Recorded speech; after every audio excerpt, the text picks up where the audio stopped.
Hey yo, what's up? It's your boy Mr. Rick here to teach you how to play backup on Salt Creek for the 5-string Bluegrass Banjo. If you want the tablature to this, you can find it at patreon.com/RickyMier. Your support means a lot. Anyways, let's get started. So the first thing we're going to want to do is actually learn the chords. And I actually found this really nifty website. This is strummachine.com. I'm on a free trial right now, but this website already had the chords saved on it, and I just put it in G. Usually it's in A, but you can play along with this, and those are the chords. This isn't really going to be a lesson on how to read a chord chart, but Strum Machine is pretty hip. But those are the chords, and so generally what I'm doing in what I just played for you is going to be I'm just playing a very simple rhythm. I call it it's like a boom chop and then a square. So what's happening, let's take a look at the tablature right here. Measure 1. That's a pretty good example of it. Actually, just the first 2 beats. Just that much. That is generally what I'm doing rhythmically throughout the entire song in the first time through. And if you can really just get that down, you'll be in good shape. There's a difference between this and this. You're gonna want to use both of them. Kind of, it's up to you how you actually dress it up.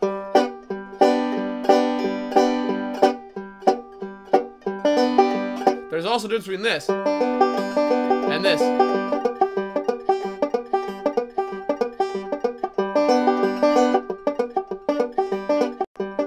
So I'm kind of, you can see I'm lightly lifting up my left hand just a little bit. But basically, all I'm doing for this entire thing is chops and squares. An important thing to note, the thumb is happening twice in a row there on 8th notes. So you're all good. But basically, your thumb is going.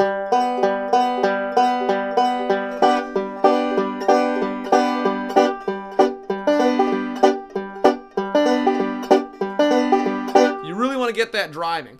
Another thing to note about this, and this is important especially for something very fundamental like, say, banjo backup, especially when the chords get weird, but you want to stay in your first inversion. You want to stay in that alpha shape and move that everywhere. You'll see I'm moving around.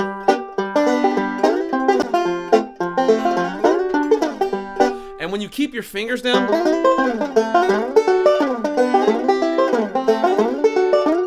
you get a really nice greasy sound. You get a lot of mojo from doing that. You get a lot of tone. You get a lot of sound. You get a lot of that Scruggs style grease, baby. And that's the sound that you really want. And that's the sound that you go to festivals and you hear somebody who really knows what they're doing on a banjo. You'll hear them. You hear them slipping and sliding everywhere. And generally, the alpha shape, this guy,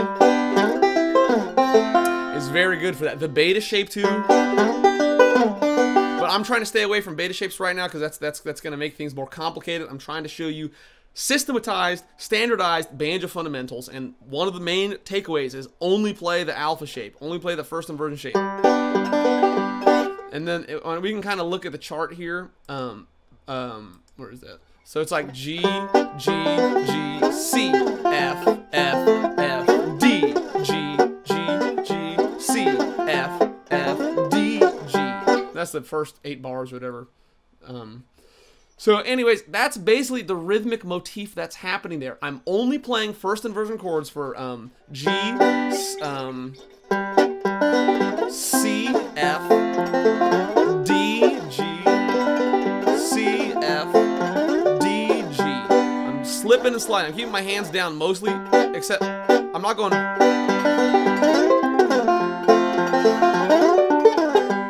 You can do that, keep your fingers down really hard and get a lot of tone. But it's kind of halfway in between. But what you want to do, you want to keep most of your fingers down. You want to get as much sound out of the banjo as possible. And you do that, just stick in your alpha shape. And then when you start playing more complicated chords, if you guys seen my video, The Wellerman, that's all in like C minor, F minor, and like G flat, B flat, A flat. It's got kind of funny chords, but I mostly stick in this shape.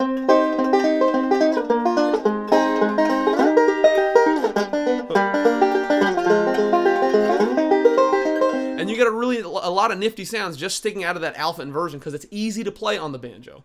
So anyways, that basically covers, let me get rid of the chord buddy there. That basically covers like the first 8 measures. No, is that the first? Yeah, and then we go up the neck, yeah, for this thing, like this guy.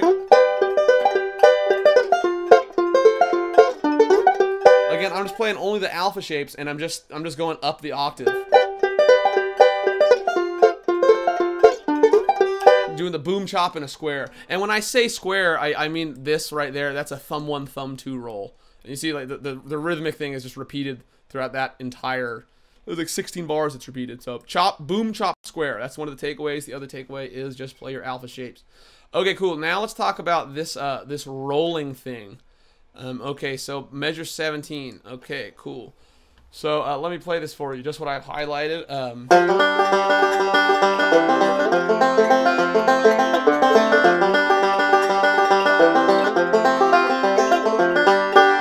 Okay, cool. So what is special about that? First of all, this measure, measure 17, that roll, if you've seen my video on from, what's that guy, dude? 81 Crow, Russ Carson. This is a majority of the roll that he does throughout his backup. And what's special about it is it's, oh, you son of a bitch. It's it's forward rolls. There's the first thumb forward, there's the second, third, fourth. So it's 4 3-note thumb forwards and then a square roll. So 4 3-note rolls and then a square roll. So thumb 1 2 thumb 1 2 thumb 1 2 thumb 1 2 thumb 1 thumb 2. Okay, that's important because the rhythmic motif is going to be repeated on measure 18. Now the roll doesn't look the same, but it's actually the same exact roll just on some different strings. What happened there, it's like it's a thumb forward on the inside string. This is an F chord, by the way. But again, it's 4 3-note forward rolls. 1 2 3 1 2 3 1 2 3 1 2 3. So it's like a quadruple 3-note forward roll. That's a nifty roll.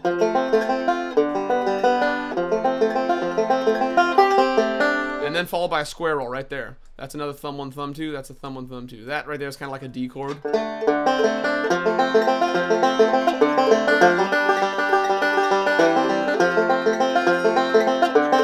So the rhythm, there's a rhythmic motif here. Remember, this is backup, so you're not trying to play a lot of fancy stuff. You're just more try to provide like a pad. If you're playing for like a fiddle or a mandolin player, you want to provide a pad, and you're not going to play a lot of tense notes. You're not going to play a G7. You're not going to play like a 9th. You're not going to play a 69th. You're not going to do that stuff. You're going to stick mostly to the chord tones, 1, 3, and 5 of the chord that you're on. So.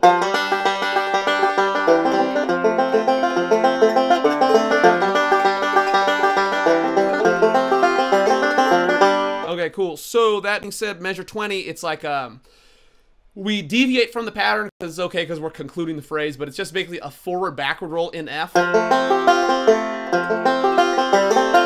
And you can see that, I mean, that's kind of, it's like the first, how many notes is that? It's like 1, 2, 3. That much is kind of a forward-backward. But then there's also a backward-forward right there, and then another backward roll. So it's like forward-backward, forward-backward. So it's like forward, backward, forward, backward. You'll get it. It'll be easier to see if you just keep that there. So maybe the roll will be more obvious now. Forward, backward, forward, backward. So forward, backward, forward, backward. It's a double forward, backward, and then you got like that note, which adds a beat, not a beat, adds a 16th note, and that is a pivot note, which we've already gone over. Except now you got that hammer on in there. So that's it. And that's, I mean, that basically covers it. Then it's repeated.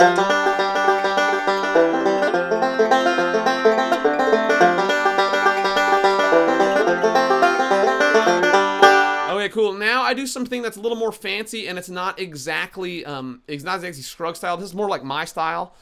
But I figured now when I throw it in, you guys watching my videos, you might like to learn this. But basically, let's look at the fundamental here. The fundamental, well, let me play it for you. The fundamental is this.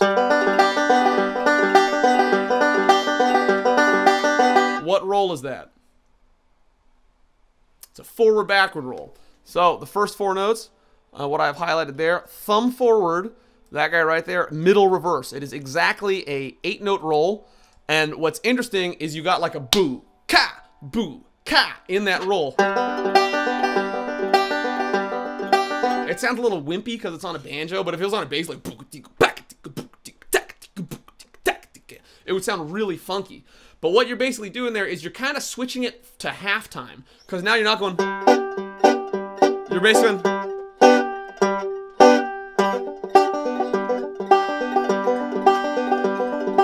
but that's just your little secret. But nonetheless, it's a different roll. You're not playing syncopated stuff.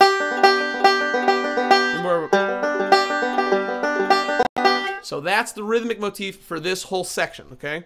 So this whole thing has that same. It's just a forward backward roll repeated, okay? Now we're going to follow through with the chords. G, F, D, G, F, and then we got a second inversion D chord. That happens right there. And that's just kind of cool. This is a little more advanced, but you guys can handle it. So that's the only time I really switch out of the alpha inversion for this. But what's happening there, you have voice leading. That note. F sharp G. It's called voice leading. Berkeley would teach you that. It's just, you're just following the notes to make it sound pleasing, for lack of better words. Okay, now we're going to play this thing. Let me just play this for you, and this is like the final conclusion of the backup section, so I'm allowed to add tension. So this is what it sounds like.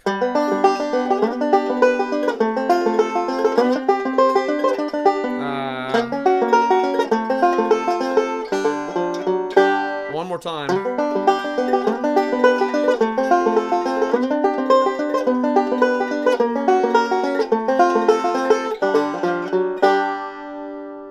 Okay, so what's happening there? I'm going from, so measure 29, I was going from G to G. Same with the same forward backward roll. First inversion, second inversion, and then we go to F. And you could go to that next inversion up from F. But for some reason this works. It's like a suspended, it's a second inversion suspended G chord. It's a beta G sus4. And it just sounds cool. And that's happening right here from F. It's that guy. So from F, and you kind of move it up, you just kind of move that beta shape up a whole step, and then suspend it. It hits me. That is the most holy chord of them all. It's the G sus chord.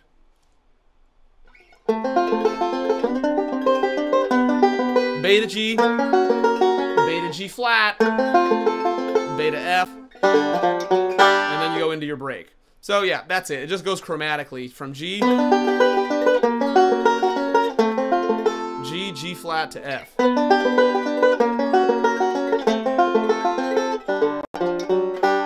Or you can call it an F sharp. F. End of that. Okay, guys, that wraps up this video. I hope you learned something from this. Let me know in the comments. Smack that like button. Leave a comment and hit subscribe for more fly banjo content. Sup?